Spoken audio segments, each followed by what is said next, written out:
जय जय जगन्नाथ। नमस्कार। जेना भिजन सकाळ खबर को आपण को जनाऊँ नूतन वर्षर अनेक अनेक शुभेच्छा सह शुभकामना। आसतु किछि गुरुत्वपूर्ण घटना पर नजर पकई नवा। सर्वप्रथमे देखि नवा वर्तमान शीतरे लागिब ब्रेक। आउ मात्र 20 तारिख पर्यंत शीतर रहिब प्रकोप एवं 20 तारिख रे कमिब शीत। एई शीतरे पुणी आसिब बर्तमान जो भली शीतर ओडिशा उपरे जारी रही तार शीतर बर्तमान टिके हल्कारु मध्यम धरण हल्कारु शीत लगे बोली आकलन मध्य करिछि भारतीय पाणीपाग विज्ञान केन्द्र। दर्शक बंधु आम गोटे कथा कहीपर बर्तमान जो भली सकाळर किछि दृश्य आम सामना नहींचु। बर्तमान आकाश मेघाच्छन्न सहित किछि परिमाण रे बर्तमान आकाश बर्तमान रही जो भली शीत ओडिशा रे जो भली शीत प्रकोप अधिक रोचे से शीत को शीत बर्तमान 20 तारिख भितर शीत कमियो बोली आको मध्य आंचलिक पाणीपाग विज्ञान केन्द्र द्वारा मध्य सूचना मिली। किंतु एभली एक परिस्थिति रे ओडिशा वर्तमान बेहाल परिस्थिति रे अछि। किंतु वर्तमान जो भली कंटिन्यू भाव में ओडिशार जो भली शीतर प्रकोप रहितला एवं ताहार मध्य ओडिशा रे देखिबाकू मिलितला। प्रत्येक कुहुड़ी कथा जदि कहि परिबा कुहुड़ी वर्तमान ओडिशा रे प्रबल मात्रा रे कुहुड़ी रहउछि एवं सबुटी जानबान करने एवं जीवा आसवा करने एक विपद संकेत पर रही। किंतु परिवहन पक्षर वर्तमान सतर्क सूचना मध्य जारी करिछि भारतीय पाणीपाग विभाग। भारतीय पाणीपाग विभाग कहवा अनुजाई पाखापाखि आहरी जो भली शीत कमिबो पुणी एक शीत बढ़िबो। कारण एभली शीत कमिबार कारण हेउछि पश्चिम झड़ प्रभाव। एई पश्चिम झड़ प्रभाव रे पाणीपाग विशेषज्ञ तरफरु बा पाणीपाग सूचना देछि वर्तमान पश्चिम झड़ जिते ओडिशा उपरे रहुछि तार सेतिपदे एई पश्चिम झड़ प्रभाव रे शीत पाखापाखि 4 ରୁ 5 दिन कमिबो भली लागिबो। किंतु परे शीत परे बढ़िबो बोली आकलन मध्य करुछि भारतीय पाणीपाग विभाग। भारतीय पाणीपाग विभाग तरफरु जो सतर्क सूचना मध्य जारी करिछि वर्तमान ओडिशा रे आहुरी पाखापाखि गोटे सप्ताह शीत परे वर्तमान जो ब्रेक परे गोटे सप्ताह धरी पुणी शीत रहिबो। परे परे पुणी शीत कमिला परे गरम अनुभूत हेबो बोली मध्य आकलन करिछि भारतीय पाणीपाग विभाग। किंतु भारतीय पाणीपाग विभाग तरफरु किछि दृश्य आमे आपण मानक पाखकु नै जाउछु। दर्शक बंधु ए शीत को खातिर न करी कृषक तार निज खेत रे अहनिश हल करिवार व्यस्त रहिछि। कारण से देखुची यही सीजन रे तार दिन धान गंडिक करिबो एवं शीत को मध्य से खातिर न करी चाष उपरे माति चली। किंतु एभली एक दृश्य पुणी एक सामना को आसुची। ए पश्चिम झड़ प्रभाव रे ओडिशार किछि अंचल रे वर्षार संभावना रही।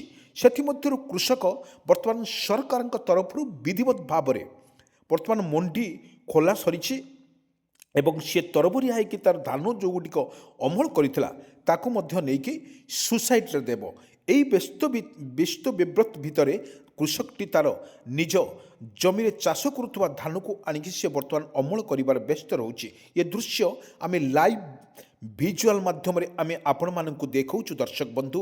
किंतु ओडिशा रे शीतर जेते प्रकोप रहउछि एवं ताहार किपरि मुकाबला करा पाइबो कृषक एवं आउ मात्र 2 सप्ताह परे शीतर परिमाण कमिबो। किंतु वर्तमान जो पश्चिम झड़ प्रभावित हेउछि ओडिशा रे तार परिमाण शीतर मध्य 3-4 दिन शीतर कमी पारे बोली आकलन करुछि आंचलिक पाणीपाग विज्ञान केन्द्र। दर्शक बंधु किछि विजुअल किछि लाइव विजुअल भितर आमे जोड़ी होउछु। दर्शक बंधु देखंतु किपरि कुहुड़ीर रही किपरि वर्तमान रही देखंतु किपरि गछ पत्र एवं रास्ता घाट सबुटी वर्तमान सुनसान। कारण शीतर कुहुड़ी सहित काकर मध्य पड़ुछि आकाश मेघाच्छन्न रही एवं शीत जेते जेते अधिका रोची काकर मध्य सेते अधिका पड़ुछि एवं कुहुड़ी मध्य अधिका पड़ुछि एवं राति रे जीवा आसिया करिया पई एक मुश्किल हेउछि। कारण एभली एक शीतर प्रकोप 15 वर्ष भितर एभली शीत केबे पड़ी नथिला बोली बड़ बड़िया लोकंकर मत रही। किंतु एभली शीत को देखि वर्तमान बाघ सहित मध्य सूत्र तुलना करा जायछि। किंतु बाघ को देखिले लोक माने भयभीत करती और कोकुआ भय होइछे। किंतु शीत सेही भली भाव में ओडिशा पर ग्रास करुछि। किंतु एभली एक परिस्थिति रे ओडिशा एक विपद संकुल अवस्था रही। दर्शक बंधु आमे कहि परिबा ओडिशा रे जो भली स्थिति रही एवं सबु स्थिति वर्तमान रही किछि परिमाण ପରିମାଣରେ ବର୍ତ୍ତମାନ ଆକାଶ ମେଘାଚ୍ଛନ୍ନ ରହିବା ସହିତ ବିଜୁଳି ଘଡ଼ଘଡ଼ି ସହିତ ବର୍ଷାର ମଧ୍ୟ ସମ୍ଭାବନା ଅଛି। କାରଣ ଓଡ଼ିଶା ପାଣିପାଗ ବିଭାଗ ତରଫରୁ ବା ଭାରତୀୟ ପାଣିପାଗ କିନ୍ତୁ ଦିଲ୍ଲୀରେ ବର୍ତ୍ତମାନ କୁହୁଡ଼ି ବେଶୀ ଅନୁଭୂତ ହେଉଛି ଏବଂ ଦୃଶ୍ୟମାନ ହେଉଛି ରାସ୍ତାଘାଟ କିଛି ଦୃଶ୍ୟମାନ ହେଉଛି ଯେଉଁଭଳି ପ୍ରବଳ ଶୀତ ସହିତ ଅନ୍ୟ ରାଜ୍ୟରେ ମଧ୍ୟ ଶୀତ ପ୍ରବଳ ଶୀତ ସହିତ ହାଲକାର ପରିମାଣରେ ବର୍ଷା ମଧ୍ୟ ହେବାର ମଧ୍ୟ ସମ୍ଭାବନା ଅଛି। କିନ୍ତୁ ପାଣିପାଗ ବିଭାଗ ତରଫରୁ ମଧ୍ୟ ସତର୍କ ସୂଚନା ଜାରି କରିଛି ଆଞ୍ଚଳିକ ପାଣିପାଗ ବିଜ୍ଞାନ କେନ୍ଦ୍ର।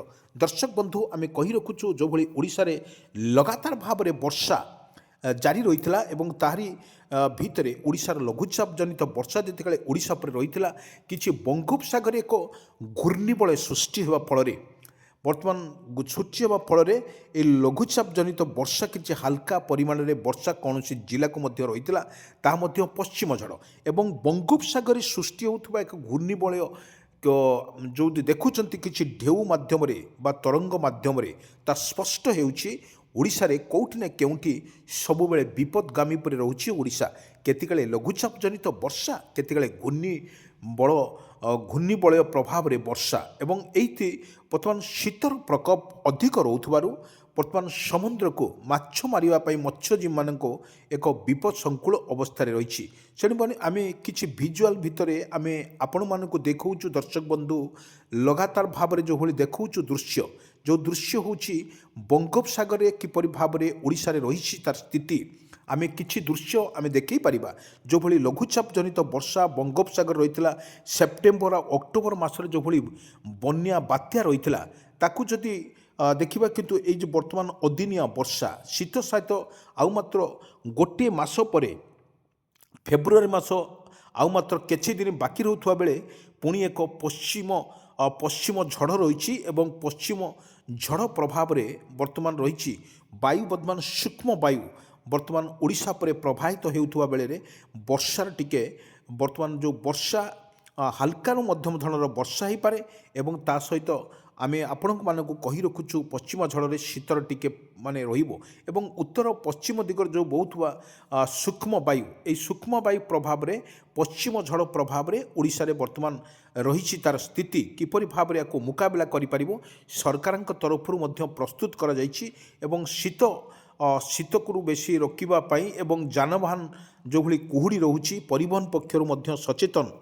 ପ୍ରତ୍ୟେକ ଲୋକମାନଙ୍କୁ ମଧ୍ୟ ସଚେତନ କରାଯାଇଛି। ରାସ୍ତାରେ ଯିବା ସମୟରେ ଆପଣ ହେଲମେଟ୍ ବ୍ୟବହାର କରନ୍ତୁ।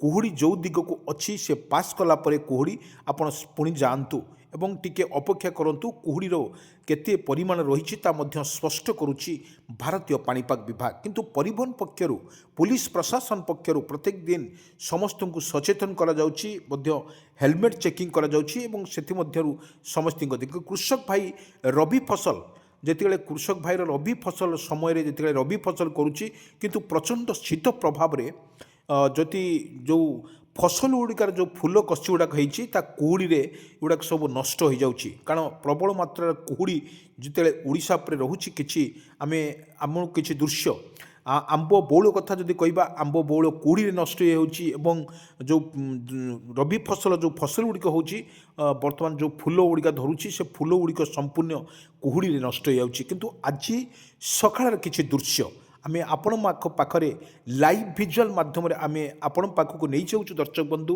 କିଛି ଜିଲ୍ଲାରେ ମଧ୍ୟ ହାଲକାରୁ ମଧ୍ୟମ ଧରଣର ମେଘାଚ୍ଛନ୍ନ ରହିଛି ଏବଂ ଯେଉଁଭଳି ରହିଛି ତାର ମଧ୍ୟ ଖରା ଏତେ ତେଜ ରହୁନାହିଁ। କାରଣ ଏଭଳି ଏକ ପରିସ୍ଥିତିରେ ବର୍ତ୍ତମାନ ଶୀତ ପ୍ରବଳ ମହିଲା ପରେ ଲୋକମାନେ ବର୍ତ୍ତମାନ ଶୀତ ବସ୍ତ୍ର ମଧ୍ୟ ଖୋଲୁନାହାନ୍ତି ଏତେ ଜୋର ମଧ୍ୟ ଶୀତ ପଡ଼ିଛି ଏବଂ ତାହା ମଧ୍ୟ 11ଟା 1 ପର୍ଯ୍ୟନ୍ତ ଶୀତ ପ୍ରକୋପ ରହିଛି। କିନ୍ତୁ ସନ୍ଧ୍ୟାବେଳେ ବାଘ ଭଳି ମାଡ଼ି ବସୁଛି ଶୀତ ପ୍ରକୋପ ଶୀତରେ ଲାଗିବ ବ୍ରେକ୍।